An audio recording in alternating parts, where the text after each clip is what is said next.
Aí todo mundo critica e reclama. O próprio executivo tem uma série de coisas que ele poderia fazer. Uma série de coisas. Nós estávamos falando no bloco anterior da questão do precatório.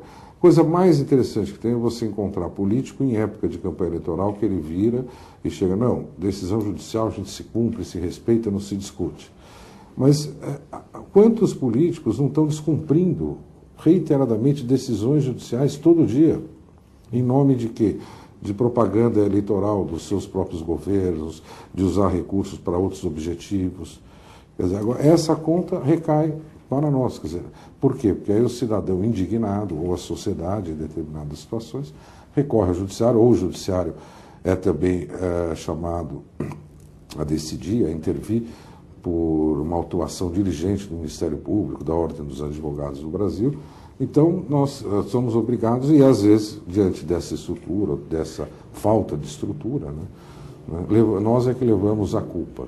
A culpa sempre sobra para nós. Eu acho que hoje eu vejo a realidade como essa. A culpa é sempre a nossa. Mesmo porque ninguém questiona muito, é interessante isso, doutor, que o senhor acaba de falar. A figura do promotor e do advogado normalmente é associada de forma positiva. Olha, eles tentaram fazer alguma coisa, mas chegou lá na mão do juiz e isso ficou parado, decidiu-se 10 anos depois, como se eles também não participassem. O processo não é uma coisa só do juiz, não é?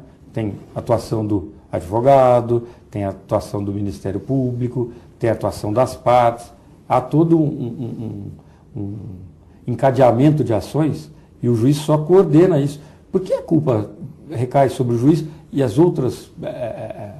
os outros atores desse enredo, eles são preservados perante a opinião pública? Bom, eu acho que todos nós aí, você estava me contando agora dos filhos, dizer não é uma coisa desagradável, mas o juiz tem que dizer não. Quando você está educando o filho, você tem que dizer não, e então é aquela coisa que no primeiro momento é antipático, depois você será respeitado. Muito bem, o judiciário, ele é o que tem que dizer não, tem que ditar as regras de comportamentos, coibir os excessos, etc. Eu acho que existem dois motivos. Um, há uma ineficiência muito grande nossa, institucional, e também da PAMAR, se bem que hoje se caminha para modificar isso, que é que o juiz passe a mostrar, trabalhar com essa realidade, se aproximar mais da sociedade, mostrar essas questões e discutir essas questões, para tentar minimizar esse efeito negativo da crítica. O outro é um fato que já discutimos aí, que diz respeito aos números, que é um excesso, uma situação caótica que se traduz numa morosidade, e tudo que é demorado realmente não agrada, né? Nada. Então, hoje, tudo que demora, que atrasa, todo mundo reclama, e com razão. Então, essa prestação de serviço que nós fazemos com atraso, realmente é uma crítica que nós não temos como superá-la, não temos como dizer que ela não está correta. Só que o que acontece em paralelo aí? Você tem o Ministério Público e a Ordem dos Advogados, que fazem um trabalho excelente nesses interesses difusos, coletivos, da sociedade.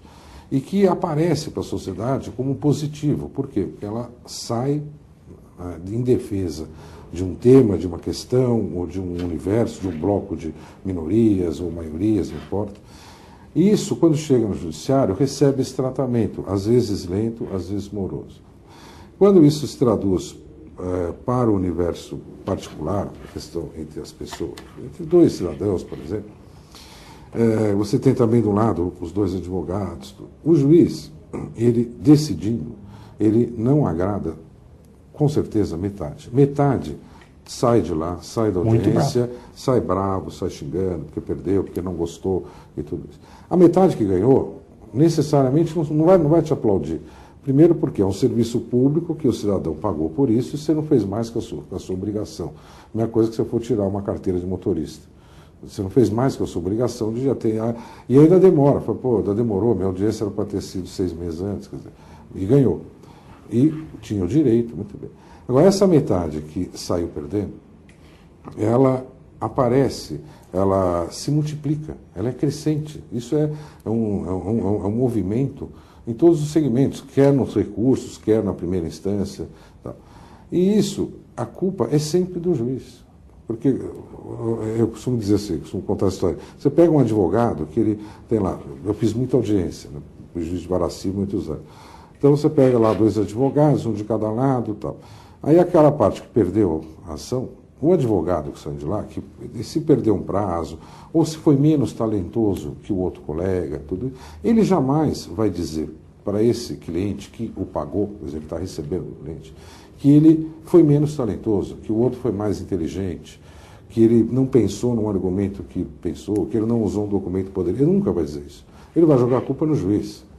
Ele vai falar, não, o juiz olhou lá para o decote da outra advogada, o juiz não sei o quê. Ele vai, é natural, é um processo do ser humano. Ele vai jogar a culpa de defesa. Ele vai jogar a culpa em quem? No juiz. Aí esse cidadão que perdeu por quê? Porque não tinha o melhor direito, só por isso. Ou não tinha, ou tendo um bom direito, não tinha a melhor prova. Então esse cidadão, ele vai chegar em casa e vai contar isso. Vai contar isso, vai contar para um amigo dele, para o jornalista. Passou para 2. E isso se multiplica.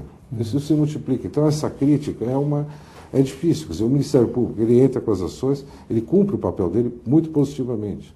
Mas às vezes você emperra num trâmite legal, burocrático, processual. Às vezes está perdendo o prazo, que pode ser também. Entendeu? E aí o juiz, quer dizer, o judiciário é que acaba emperrando aquela imagem positiva que foi criada. E, como eu disse, entre particulares, 50%, que é um público formador de opinião negativo, isso é multiplicador, é constante. Quanto mais cresce a procura do judiciário, mais cresce esse público. E nós temos que aprender a lidar com isso.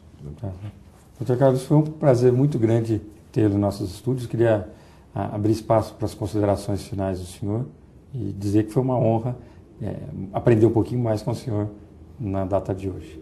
Bom, eu agradeço o elogio, não são merecidos, esses diálogos, esses debates acho que são muito importantes e espero que você continue nesse caminho com muitos colegas meus, também soube que seu programa e o jornal estão caminhando para o interior, para esse debate com os juízes, o que é altamente positivo, que é importante essa integração e esse conhecimento dos juízes, dos associados, que só tem um resultado comum, um objetivo comum, que é dar uma boa justiça e rápida para a sociedade como um todo.